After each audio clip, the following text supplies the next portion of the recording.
ئێمە هەر کاتێ باسی مستەشفا ئەکەین لە زمانی عەرەبیە مستەشفا یعنی ئەو جێگایی چارەی تایە، یاخو لە هەندێک وڵات ئاڵێن مەشفا بالفعل چارەی تایە.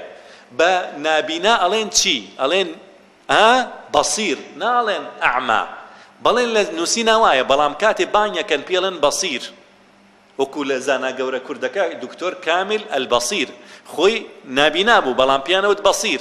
اینجا کەسێک نەبیسێت پێڵێن سەمیع، ئەبیسێت وای پێڵێن. ئەمە چییە؟ ئەمە تەفاؤلە.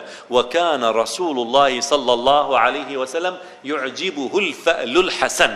پێغەمبەر صلى الله عليه وسلم گەشبینی بەلاوە جوان بوو، بەڵکو ئەگەر کەسێک مار بیگەزێت و پشک بیگەزێ پێی ناڵێن گەستراو، پێڵێن سەلیمی پێوترێ. بۆ چونکە دایمەن لایەنە جوانەکەی تیا ئەبینن، وەکو گەشبینیەک لە بەرەوەی خوای گەورە شیفای با. ئێمە لە زمانی کوردیە کاتێ باسی مستەشفاکەی چی پێوترێ لە کوردیە؟ خەستەخانە. خەستە یانی چی؟ ماندوو. هەر بە بیستنی ناوەکە مانووەبی، ناوەکەی مانووەبی. یاخو لە هەندێک جێگەدا پێی ناڵێن خەستەخانە، پێڵێن چی؟ نەخۆشخانە. ئەویش وشەیەکی ناشرینە، تۆ پێی بڵێ چارەخانە. ئەمە ناحەیەکی دەرونی ئەم نەخۆشە بۆ بەرز بێتەوە، ناحەی دەرونی چاکەکەی. توخوا چەند جوانترە لە ناو نەخۆشخانەکانی ئێمە لە جاتی بڵێن نەخۆشخانەی فریاگوزاری، نەخۆشخانەی ڕزگاری. چەند جوانە بنووسێ شیفاخانەی ڕزگاری، چارەخانەی ڕزگاری. یعنی سەیریکە کە دڵی نەخۆشخانە هەر یەکسەر بیمارستان بە فارسی هەموو لەشت دەبێتە بیمار و نەخۆشی. ئەگە بڵێ شیفاخانە، چارەخانە، یەکسەر ئومێدی چارەسەرت دەبێت. چەند ناشرینە دکتۆرێکی ئێمە لەگەڵ ڕێزی تەواو بۆ برایانی پزیشک، خوشکانی پزیشک، کابرا سەرەتانێتی خواپەناماندا و خوا شیفای ئەوانەش بدات کە ئەو نەخۆشی خراپەیانە، یەکسەر لە کۆرسێ دەرزی کیمیایی بۆ بنووسن.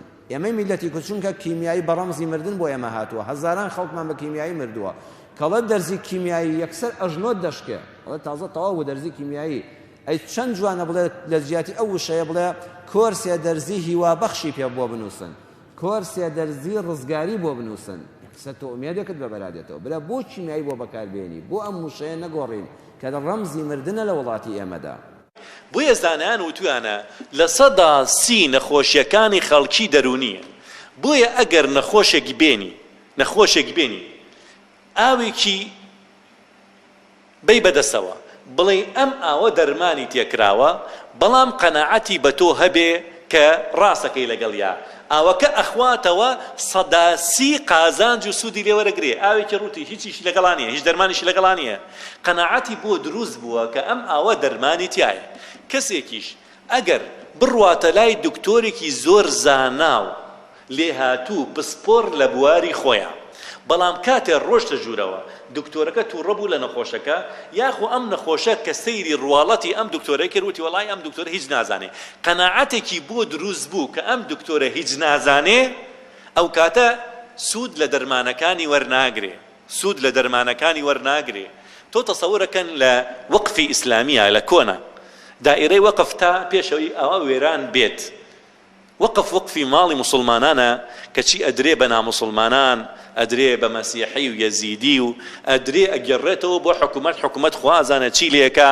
ئەمە لە کاتێکا وەقفی مسلمانانە بۆ تەڵەبەی عیلم دانراوە، بۆ مزگەوت و تەڵەبەی عیلم دانراوە، بەڵام سەرفەکرێ و خەرجەکرێ لە جێی خۆی دانا.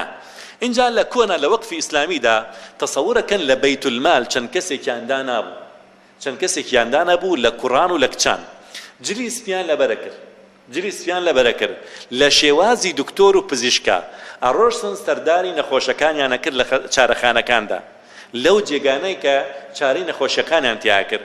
ئەم کەسەیە کە جلیسپی لەبەرای و دکتۆر نییە، لەگەڵ ئەوی دیکانە قسەکە ئەمڕۆ نەخۆشەکەمان چۆنە؟ ئەمڕۆ الحەمدوللا زۆر باشە، ڕەنگی هاتوتە سەرخۆی، خوێن بە ناوچاویەوە گەشە ئەکا، ئەوە تا پێەکەنێ دڵی وەکو زۆر جوان لێدا. ئەم قسانە ئەکەن، کەشفێکیشان بۆ نەکردووە، ئەم قسانە لەگەڵ خۆیان ئەیکەن، بەڵام ئەیانەوێ ئەم نەخۆشەی گوێبیستی ئەم قسانە بێ، معنەویاتی ئەم نەخۆشە چیە بێت؟ بەرزە بێتەوە. کابرایەکە بوو تووشی وەسوەسە بوو، حاڵەتێکی دەرونی ئەیوت چی؟ ئەیت من بۆقێک لە ناو سکمایە، لە ناو ورگمایە، بۆق چوە لای چەند دکتۆرێک دکتۆرەکان ئەیان کردە دەرەوەیان و تۆ درۆکەی بۆقی چییە فەحسمان بۆ کردووە بۆق چۆنەژی لە ناو سکتا ئەگەر بۆق با ئێستا ڕیخۆڵەکانی ورد کردبووی سەرخۆشی نەمابوو سە تووشی نەخۆشی گەورە بووی ئەیت نا بەخوا ئەوە تا بۆقێک هەیە خۆم هەست دەکەم بۆقێک لە ناو ورگمایە گاڵتەیان پێکرد ئەم کەسە ڕۆژ بە ڕۆژ ڕەنگی زەرد دەبوو لاوازە بوو خەریک بوو گیانی لە دەسەدا تا چوە لای دکتۆرێک دکتۆرەکە وتی ڕاستەکەی تا ئێستا نازانم تۆ چۆن ماوی ئەبێ هەر ئێستا نەشتەرگەری بۆ بکەم نەشتەریگەری بۆ نەکرد هات بەنجی کرد کاتێ بەنجی کرد کەمێ ورگی دڕی اینجا ڕۆژ لە دەرەوە بۆقێکیان هێنا خستیانە ناو شوشەیەکەوە و کاتێ هۆشی هاتەوە خۆی وتیان ئەمە بۆقەکەی ناورگ تە دەرمان هێنا وتی ئەوە نەبوو من ئەموت ڕاستەکەم ئەو دکتۆرانە هیچیان نەیەزانی عیبی نەبوو وەکو جارانی لێ هاتەوە چارەی بۆ هات